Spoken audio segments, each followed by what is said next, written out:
Hi and welcome to my channel. It's your girl Blake.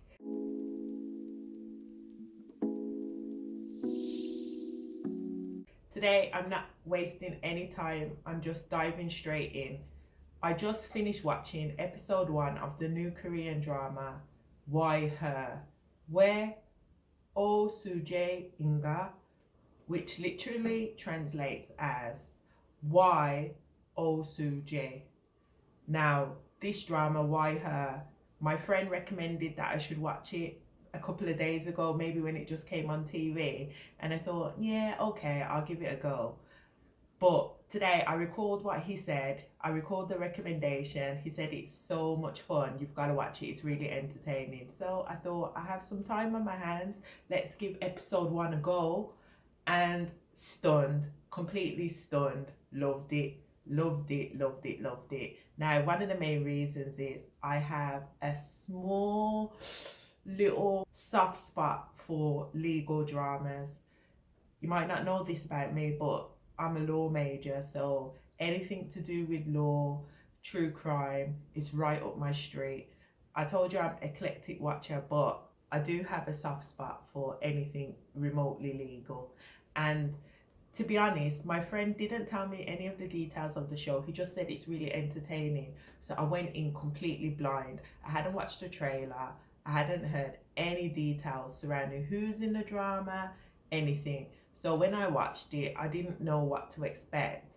And it starts off introducing the main character, Oh Soo Jae, who's working in the law firm. I think it's called TK Law. Let me just clarify it on the Asian wiki. Yeah, she works at the law firm TK Law Firm, and we can see that she's striving to become a managing partner. You get a flashback into a bit of her struggles coming up as a paralegal, or no, starting off as a junior associate, and she currently wants to get a managing partner position. And there's a lot of politics involved. It looks like we can see how misogynistic the system is, because all of the male partners, they don't want her to come onto the board. And they even point out that we're trend setting enough.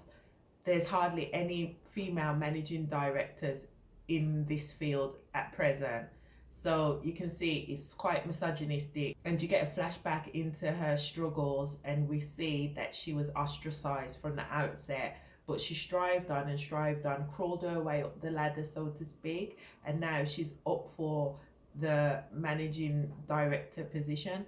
And we see that she has a cold demeanor, and I feel that's a direct response to being in such a cutthroat industry and being one of the only female senior partners and trying to get just recognition in the law firm. We can see that she's had to work her way from the bottom up, starting from the bottom, now we're here kind of scenario. The show's just recently started airing on June 3rd, and I think it's set to run, I don't know how many episodes actually, I should have checked. Let me have a look on this Asian wiki. Oh, it doesn't say. It just says that it came out on June 3rd and that it comes on Friday and Saturday night at 10 p.m. We see that she's driven when she's trying to win her cases. She was taking part in some kind of biochemical case, and the way that she presented the evidence, we can see that she's meticulous and completely, in my opinion, objective, and does what is necessary to win the case for her client, even if it seems that she's being cold and calculated and heartless, ruthless, basically. Even if she comes across ruthless and menacing to the opposition, that's her job. Her job is to win her cases. So we have to put some of our self-righteousness to the side when we assess her position when she's in trial. Now, things get a bit interesting in the drama, because suddenly, no, one of her colleagues, Min Young Bae, he is also up for this managing partner position, and he thinks he's got it in the bag, you know, boys club as it is.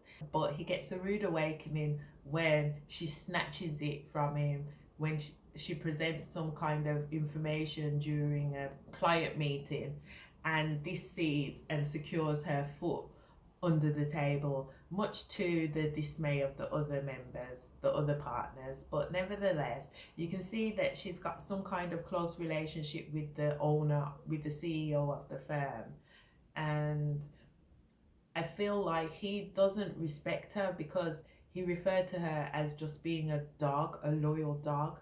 Now, if someone speaks about you in those terms, that means that they obviously don't have any respect for you. So she has a meeting with the CEO of the firm, Chae Cook. So I guess the TK is after his name, Tae Cook. And she has a meeting with him, and he asks her that she needs to represent this assemblyman who's in the running to becoming the next president of Korea on a rape case. Obviously, there's no indication whether or not the rape took place, but I get the feeling that it did. And that was when one of the other managing partners came and gave us some details regarding our victim. And she asked him at that point, did he have any paperwork on the congressman? And he said, no, should I? And she said, no, it was okay. And I think that was the biggest indicator that the congressman is guilty. This is a smear campaign against the victim. Now, as an audience, as the viewer, you feel you want to support the victim, but I understand Soo Jae's position as she is representing the assemblyman, so she needs to, unfortunately, discredit the victim by all means in order to win the case for her clients. This is irrespective of my personal views.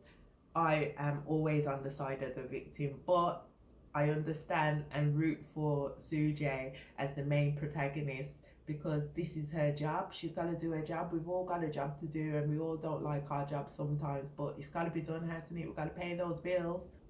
Anyway, she ends up having a meeting with the alleged rape victim, and no. Prior to her meeting with the rape victim, she meets the congressman because he's blowing up her phone. She goes outside to meet him, and then we discover they've been in a personal relationship, and we get the impression that he's a little bit he has his own kinks because he bought her the shoes that she's wearing, and she said, she was only using him as a toy. Anyway, she gets him on his knees to beg her to take his case, and she said that she'll do it and that they're never to meet again personally. So I feel that her stating that shows that she did know something happened with the victim, but she's got a job to do and he's her client, so she needs to win the case for him. Return to inside the building. It's the client meeting with the alleged rape victim, and when she goes in to meet her, surprise, surprise, they've both got the same shoes on, haven't they? Which indicates he definitely has a kink, buying all his girls the same shoes. And right off the bat, our victim, she mentions about that. Unfortunately, Soo Jae cuts her down and says, your attitude's quite cheap, shots fired. Can't blame her though, can't blame her. She must feel upset that her boyfriend or whatever, the guy she's seeing, was also seeing this escort girl, aka sex worker. But anyway, she gets on with the meeting, and then I really felt sorry for the victim at that point because her lawyer was absolute trash. He wasn't worth the legs he stood on. He didn't defend his client. He was the worst legal representative I've seen in action. He clearly was flustered, swimming out of his depth. And I think, unfortunately, that was fault on the victim. Instead of concentrating on expensive shoes, she should have got herself an expensive attorney. That's what you needed to do. You can't take on a man who's potentially running to be the president of the country and get cheap legal representation. That can never work. I mean, you need a lion or some sort of warrior to take the head of the beast. You can't go in there not equipped. Come on. So that was a rookie mistake. Unfortunately, we see later on that it really cost her her own life. Soo Jae destroys her in the meeting, shows a video of her other colleagues at the hostess bar talking about this is her MO. She took his money and then stabbed him in the back. And there's some kind of it's quite catty in the meeting, because Jae-soo asked her, was this always your dream? And I think the victim felt it condescending, but at the same time I can tell that the victim obviously was looking a payout following what happened, but something did happen. I don't know the extent to how guilty the assemblyman is, but like the saying goes, there's no smoke without fire, is there? And yeah, the ladies have words, and when the meeting's over, after being ripped to shreds, the victim comes out, confronts Soo Jae in a really aggressive manner, cursing her out, and Soo Jae points out, I'm almost halfway at reaching my goal. My goal is to get to the top. And then we think nothing of it until Soo Jae leaves the office and plonk, smashing the statue outside the front of the building, lands the body of the alleged victim. And the blood splatters all over Soo Jae. Even, I think some was on her lip. Poor girl. Poor girl. That must have shattered her. She saw the shoes, so she knew who it was, but she checked the face to clarify. And yes, it was the alleged victim. She committed the S word by jumping off the building. And then the next day, the next day the press is there to question Soo Jae. She dismisses them by calling them rotten, saying they always swarm towards rotten information or something to that effect. And then she goes into work. The whole board of the partners are in a meeting, and they're looking to not have her inauguration to become the managing partner. And obviously she goes in there to defend herself, but I think she went off too much guns blazing, because she said something and I knew those words were a mistake. She said, I am TK Law Firm and TK Law Firm is me. Slow your horses, lady, slow your horses. You don't say that in front of the CEO. That's going to put a bad taste in his mouth. And just like I knew it, just like I predicted, it definitely left a bad taste in his mouth, because he'd mentioned about them having sashimi together at the fish market. He takes her there only to pull the rug from underneath her, telling her she's not getting the managing partner position and that she should take a short break and do a teaching job at some university. And obviously she doesn't want to accept this demotion. She's worked and put her sweat, blood and tears into this job. She's sacrificed having a personal life for this job, only to be thrown to the wolves basically, when she didn't do anything wrong. In my opinion, she did her job. That's what she did. That's what he hired her to do. That's what he asked her to do in the meeting. And she accomplished her goal. Now, her goal wasn't for the girl to commit the S word, but also I don't think that we can put that onto her. At the end of the day, the person who broke the girl was the assemblyman. The assemblyman broke the girl. So I don't see why the lawyer for the assemblyman should take the fall when she did not violate the woman. She may have pushed some buttons in the meeting, but ultimately that's her job. And she pointed it out to her colleagues. She said her mistake was not hiring me. Well, I agree. It might not be the popular choice, but I stand with Soo Jae. And anyway, let's move on. While the CEO is eating the sashimi, bad timing, in enters the character named Gong-chan. Now, when I saw his face, I was like, hey ho, you look familiar. And then it transpires he just was in the latest original on Netflix, Sound of Magic, one of the lead characters in there.